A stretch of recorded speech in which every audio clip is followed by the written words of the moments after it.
आकाश की बहन अक्षरा के लड़के रवि की शादी तय हो गई थी, जिसके लिए वह कल ही भात नौतने आई थी और साथ में भैया को शादी का निमंत्रण और भात में देने के लिए सामान की लिस्ट भी बनाकर दे गई थी।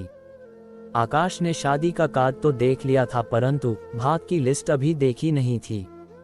एक कंपनी में नौकरी करके मामूली वेतन पाकर बड़ी मुश्किल से अपने परिवार का पालन पोषण करने वाला आकाश को मन ही मन इस बात की चिंता सता रही थी कि यदि बहन ने रुपए गहने की डिमांड करी तो वे उसे कैसे पूरी करेंगे।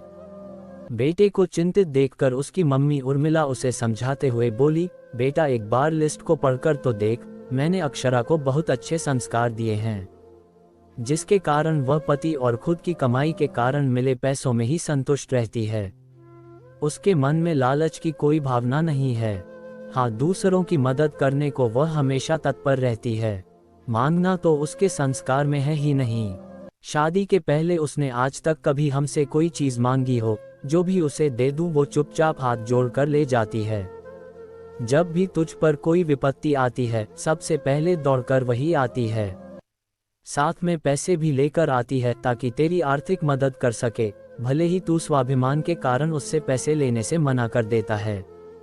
और फिर वह अपने घर की हालत जानती भी है, वो तुझसे कोई ऐसी डिमांड ना करेगी जो तू पूरी न कर सके। मैंने उसे ऐसे ही संस्कार दिए हैं, वह मेरे दिए हुए संस्कारों की लाज जरूर रखेगी, मुझे उसे पर पूरा विश्वास है।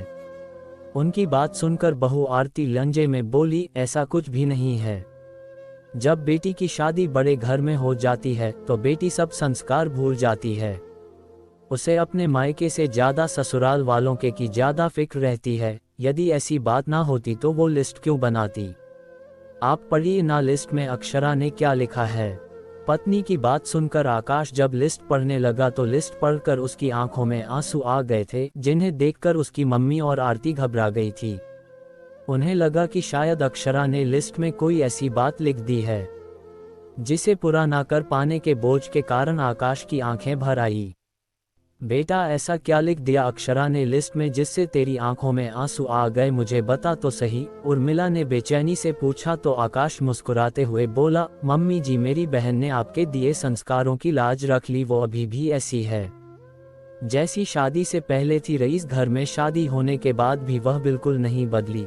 शादी करने से पहले जब भी मैं उससे उसकी कोई ख्वाहिश पूछता तो वह मुस्कुरा कर कहती थी, भैया मुझे कुछ नहीं चाहिए, बस आपका आशीर्वाद चाहिए। वह तो कोई लिस्ट बना ही नहीं रही थी। जब मैंने जबरदस्ती उसे सामान की लिस्ट बनाने को कहा तो इस लिस्ट में भी उसने यही लिखा, भैया भात की थाली में बस 1 रुपया और अपना आशीर्वाद दे देना, यही मेरे लिए सबसे बड़ी दौलत होगी। आपके दिए हुए संस्कार उसमें कूट कूट कर भरे हुए हैं।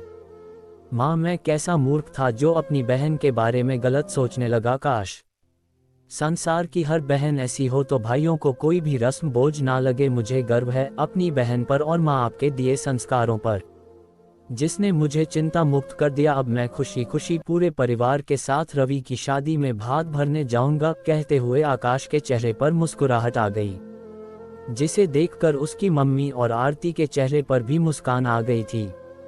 आज भी हमारे समाज में ऐसी बहुत सी रस्में हैं जिन्हें निभाने के चक्कर में पिता और भाई कई बार अपनी जमीन और गहने तक भी गिरवी रख देते हैं, जिससे इन रस्मों का माधुर्य खो जाता है।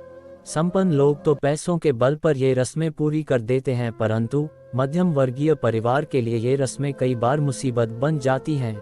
यदि बहन या उसके ससुराल पक्ष के लोग समझदारी दिखाएं तो सभी रस्में खुशी खुशी से निभाई जा सकते हैं। इसके लिए बेटियों को अच्छे संस्कार देना बहुत जरूरी है ताकि किसी भी परिस्थिति में वे बदले ना।